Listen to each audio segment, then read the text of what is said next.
Have you been considering strip tillage on your farm? This 6-part video series is going to look at the equipment, the economics, and how to make strip tillage work for you. In this video, we'll talk to the farmers about the economics of strip tillage system and explore the cost of equipment, labor, and fertilizer, and how those factor into the overall cost of production.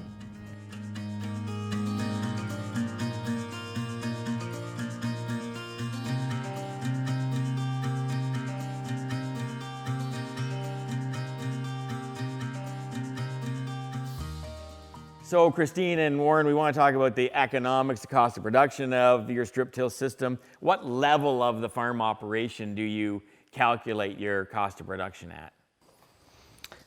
For the most part, enterprise level. We are getting more and more defined zones in fields and are trying to do some cost of production per zone, but for the most part, it's at the field or enterprise scale.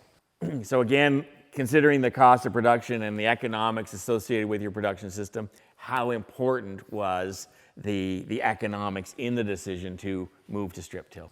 Extremely important.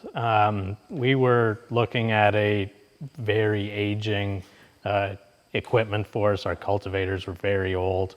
The fertilizer application equipment was getting tired. And so we were going to have to spend some money, and really like the idea of strip till. Speaking with mentors, producers throughout North America, they're telling stories of a reduced cost of production. But again, you have to see it to believe it on your own operation. And we've definitely seen improvements, particularly fuel, labor, time, and getting things done in a timely fashion. So Mike, when you guys are doing the numbers and you're looking at cost of production, how granular do you get? Is it an enterprise level? Do you look at individual farms, zones within the farms? Yeah, so we definitely look at field base, because even with strip till and everything, field shape can come very important on efficiencies of strip tilling, how long it takes to do that field and every different job. So field shape is very important, actually, especially when you're strip till, because you want to follow that strip. So the more curvy it is, the more time it takes to put strips in, the more time it takes to plant it. You can't just drive around the outside like you do in the conventional soil. So that's probably, we really look at field base and we figure out how many acres we average an hour per farm. When it comes down to fertility and stuff, we will start looking at zones. One thing we started doing this year, we actually will, along the bush, we'll pull back away our population with corn, beans, we'll pull back our fertilizer because we know there's a lower yield expectation on the north side of a bush, for example. So we're doing, I guess, both field size depending on like equipment costs, let's say, and inputs, we look at more zone base on the same farm.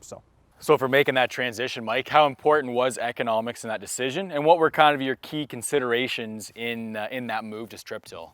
The biggest thing we had to look at was we started with just tillage, trying to get that corn stand there. So we knew basically strip till was going to cost us so much per acre to do, and we knew that it wasn't that bad, right? When we went to fertilizer, it was a little bit more of an economic game. And the thing that really pushed us into fertilizer was changing the rates on the go, the scripts. And the big thing we have done, like our strip tills evolves a lot in the last 10 years. And the bigger driver is that we just do plots. Like everything we do is plot tested. And we might think it's a great idea. After a few years of testing, we're not always right. But if you test plot it, then you know, and that's kind of what steered us from where we started, where we went, and now where we at today. So a lot of the decisions you've made have been based on actual data off of your farm? Yeah, 100%. Yeah, we some years we do over 100 plots between the different, all the different variables and check strips and doing multiple reps and everything. So everything, any input is automatically on the go. Test plot, when you're checking different tillage equipment stuff, it's a little bit more work because you got to rehitch and stuff. So it doesn't matter. Nitrogen gets tested every year. Everything that's simple and just does it by itself, we do it every year. And then we try to focus on certain more complicated plots each year to focus on to try fine tune ourselves that way. Ken, explain how important economics was in your decision to move towards strip till. So economics was just as important as any of the altruistic soil health, soil, erosion mitigation. Economics to us was actually the main driver. Especially when you consider that, if you're in a primary, secondary tillage system versus this system, We probably have strips made and fertilizer applied for about the same price as a moldboard plow pass, if you're not lying to yourself about what a moldboard plow pass will cost you, which is probably $30 an acre plus. So we essentially have a seed bed made and fertilizer applied for the same money as a moldboard plow. So going into the economics discussion, you know, starting off from cost of production, what level do you guys look at cost of production? You're on the enterprise basis? Do you look at individual fields? Yeah, so as far as cost of production, essentially we do a crop budget per crop, and essentially assign capital cost to that at full custom rates is how we determine our cost of production. That way we're so for and again for each crop on a per acre basis. That way we also don't steal from one enterprise to make another enterprise possibly look better. So yeah, we basically full costing on every acre based on custom rates, regardless of whether we're getting it done well. We don't employ any custom operation essentially, and so we try to make sure that each acre pays. So you talked about economics a little bit. How important of a driver was that to make the transition into strip till? Our biggest concern at the start was that we kind of had a yield level that we were at, and we wanted that to stay the same. And when we did the cost comparisons, we realized we had quite a bit of wiggle room to give up on yield, but found that it was very comparable to yield. And as we adapted and got better at strip tilling and learned a few things, I think we're ahead of the game as far as yield goes over a conventional system. So when you guys are looking at your cost of production numbers, do you run them by farm or do you look at it from an enterprise level? And then just curious how your cost of production has changed moving from conventional tillage into your strip till system. We look at an enterprise system, so it's not field by field. Our cost savings, what we looked at was more efficiency on fertilizer placement and going away from expensive fertilizer systems and our conventional systems like liquid. That saved us about $30 an acre. And on the tillage side, we're probably comparing costs using Ontario custom rates. We're about $40 ahead on our tillage system. So probably $60 cheaper system to operate on a strip till. It's obviously, saving dollars in field operations and that sort of thing is a benefit. What's that meant from, a logistics and labor perspective as well that maybe don't factor in as a number on a cost production spreadsheet? Finding the right labor or right employees to run some of the, bigger equipment and stuff of that, it's getting more difficult all the time. So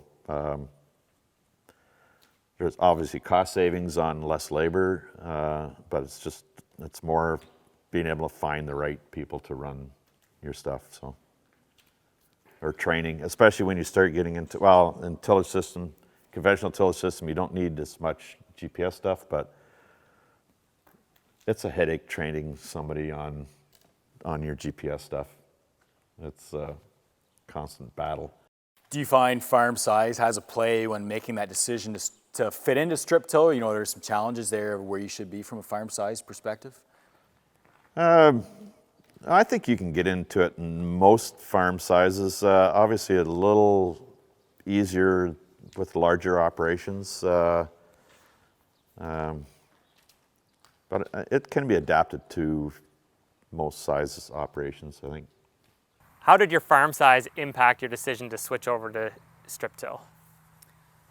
Yeah, so I think farm size and maybe where you're at in your farming career maybe have a little bit of an impact on that decision-making matrix as well. For us, we were of sufficient size that for us the 12-row system, kind of carried itself, and so we could make that investment. especially if you're going to have some sort of dry fertilizer application system with it. That really starts adding costs.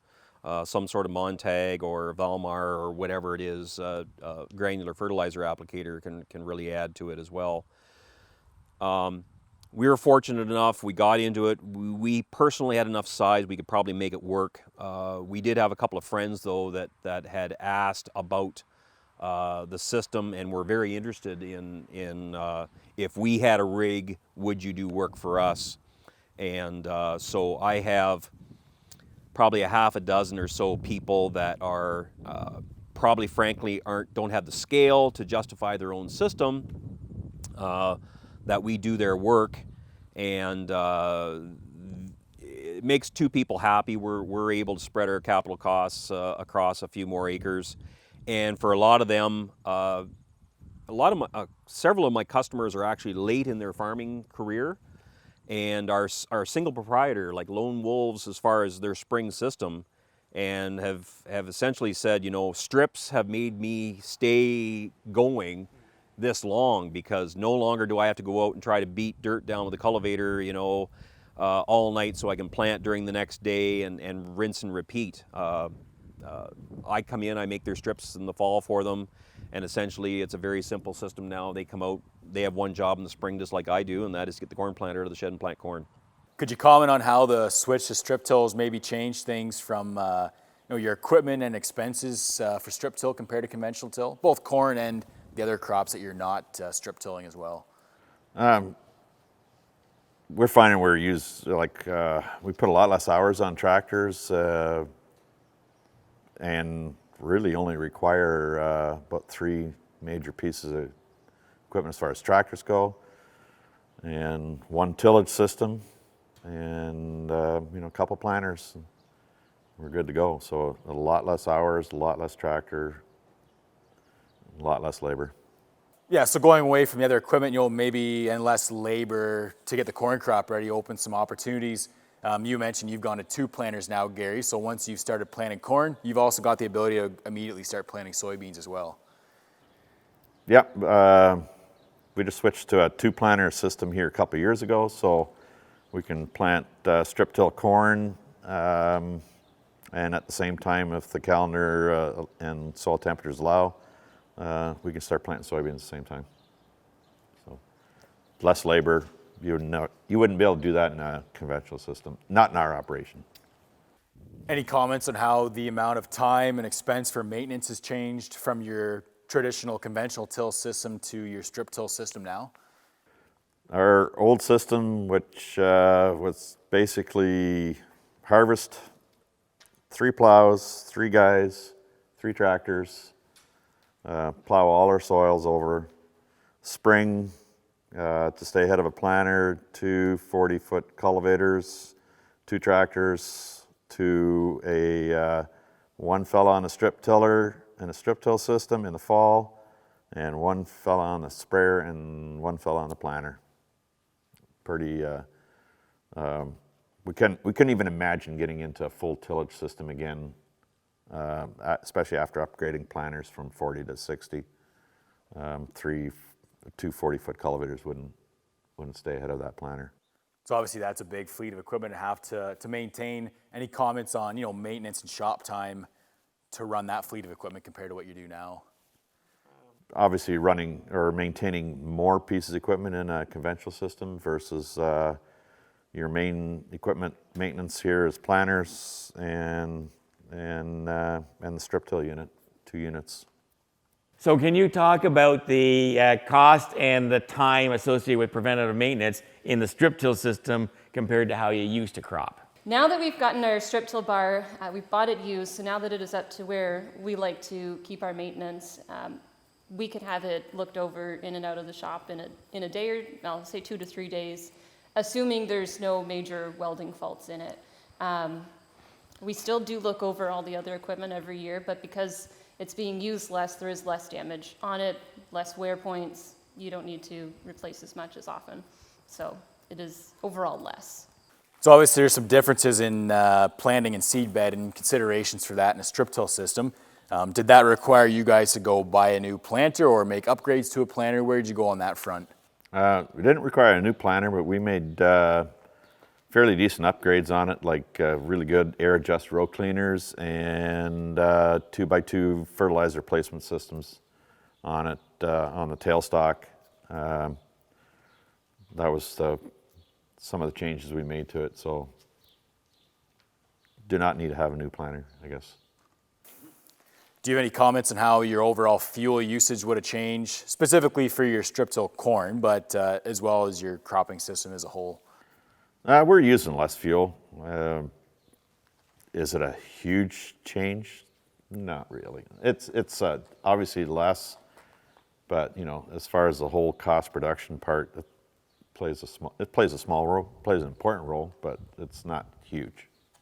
So you talked about fuel. How about from a labor perspective? How has strip till changed things on your farm on the labor side of things? On the labor side, as far as spring goes, getting your corn into the ground, a lot less labor.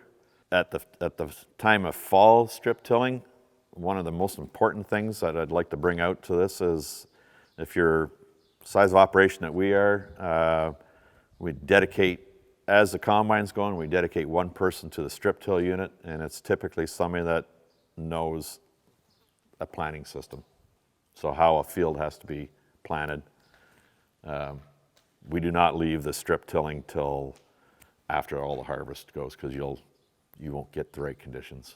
So get it done as soon as you can when conditions are good, and make sure the right person's on the... Make sure the right person's on the strip till unit and follow up the combine as close as possible to get the right field conditions. Otherwise, like I say, if you get rain on residue, it takes a lot longer to dry that field out. So that was one of the things that we just adapted right out of the gate. It's like, if we're going to strip till, it's going to be done right behind the combine. So very little space. Sometimes I've had my grain buggy guy complain because I was on his tail too close. He didn't have enough room to work. So you guys were started off in conventional tillage, Gary. You guys have moved to strip tillage. What pieces of equipment have you been able to replace now that you've gone to strip tillage? We've got maybe rid of one plow out of the 3, but the other 2 have just spent their time in a shed. And one large spring tillage cultivator, and the other one just spends more time in a shed. So moving to strip till and getting more fertilizer on through the strip tiller in the fall, how has that helped in terms of the overall fit for the system, labor savings, and getting product from the dealer, etc.? Yeah, I'd answer that question in 2 ways. Well, first, moving product to the fall has really taken pressure off the fertilizer plant. You know, a lot of them have tooled up with incredible tender capacity that, quite frankly, is used for 3 weeks of the year and then sits there. They're more than happy to lend you tenders in the fall. Reduced fees, you know, because you're taking in the off season, and not only that, you're taking at a similar capacity to what a Terrigator will apply in a day. So, you know, it's a win-win for everyone in that. For us, the logistics side was not as significant as some producers. We had been applying 100% of our dry product through fertilizer spreaders ourselves. You know, there's tale of 2 farms. There's the producer who has relied on a ag retailer to do all of their application, and now suddenly, oh, huck, I got to deal with 500-600 tons of dry product in a spring. Oh boy, I've never done that. I don't have wagons. I don't have conveyors. You know, and where we were well used to dealing with fertilizer, well used to managing the corrosive properties of fertilizer. You know, it was if anything substantially easier, because we were reducing our springtime volumes by several hundred tons. It's a lot less logistics for us in the spring, which has been a positive. You're still dealing with a lot of volume, particularly with urea, though. So guys, have you been able to make strip till a win both from the standpoint of cost of production and from the standpoint of your goals for soil health? Oh, definitely. As we've touched on, we're less passes over the field, less tractors. We've seen so many more worms. Water infiltration is definitely increased. It's been great.